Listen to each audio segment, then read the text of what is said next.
যুক্তরাষ্ট্রের সঙ্গে ইরানের যে স্বাক্ষরিত সমঝোতা হয়েছে সেই সমঝোতা বাস্তবায়নের অংশ হিসাবে ইরানের প্রতিনিধিরা অলরেডি সুইজারল্যান্ডে আলোচনা বসতে যাচ্ছে। তারা অলরেডি সুইজারল্যান্ডে অবস্থান করছে।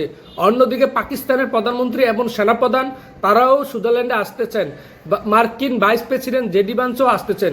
এখন এই আজকেই আলোচনা বৈঠক অনুষ্ঠিত হবে, সে বিষয়ে কথা বলবো। তার আগে বলে নেই, যারা এখনও আমার পেজটাকে ফলো দেননি দ্রুত ফলো দিয়ে রাখুন এবং ইউটিউব চ্যানেলটাকে আপনারা সাবস্ক্রাইব করুন। আপনারা জানেন যে এই গত বৃহস্পতিবার মার্কিন প্রেসিডেন্ট ডোনাল্ড ট্রাম্প ইরান এবং যুক্তরাষ্ট্রের যে সেই যুদ্ধের একটি শান্তি চুক্তির জন্য সমঝোতা স্মারকে স্বাক্ষর করেছেন।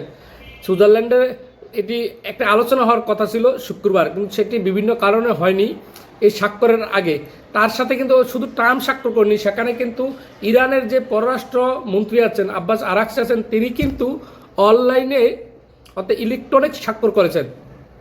এই স্বাক্ষরের পর শুক্রবার সেখানে ফ্রাইডেতে সেখানে একটা বৈঠক হওয়ার কথা ছিল, সে বৈঠকে হয়নি। কারণ হলো আপনারা জানেন লেবাননের উপর হামলা চালাইছিল ইসরায়েল, কিন্তু এই শর্তের ভিতরেই ছিল যে লেবাননে হামলা চালাতে পারবে না।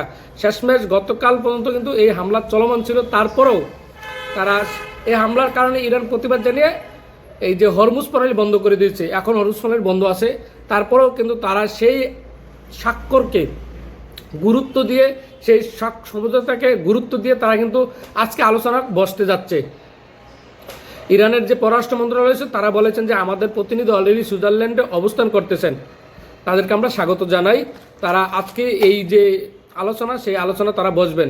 অন্যদিকে যে পাকিস্তানের প্রধানমন্ত্রী শেহবাজ শরীফ এবং সেনাপ্রধান ফিল্ড মার্শাল অসীম মনির, তিনিও এই যে তারাও রাস্তায় রয়েছেন, তারা যাচ্ছেন অলরেডি, তারা সুইজারল্যান্ডের উদ্দেশ্যে রওনা করে দিয়েছেন। তারা যাচ্ছেন যে ইরান এবং যুক্তরাষ্ট্রের যে গুরুত্বপূর্ণ আলোচনা অংশ নেওয়ার জন্য তারা অলরেডি গুরুত্ব দিন। শুধু তারা নয়, তারা মনে করতেছেন যে পাকিস্তান পররাষ্ট্র মন্ত্রী করতেছে, শুধু তারা নয়, কাতারও এই আলোচনা অংশ নেবে। এই আলোচনা কাতারও অংশ নেবে। পাকিস্তানের পররাষ্ট্র মন্ত্রণালয় একটা মন্ত্রণালয় বলেছেন যে ইরান এবং যুক্তরাষ্ট্রের মধ্যকার সমঝোতা হয়েছে, পাকিস্তান সেগুলো বাস্তবায়নের প্রক্রিয়া সমর্থন ও জোর এগিয়ে নেওয়ার জন্য তাদের যে চেষ্টা সেটা অব্যাহত রয়েছে।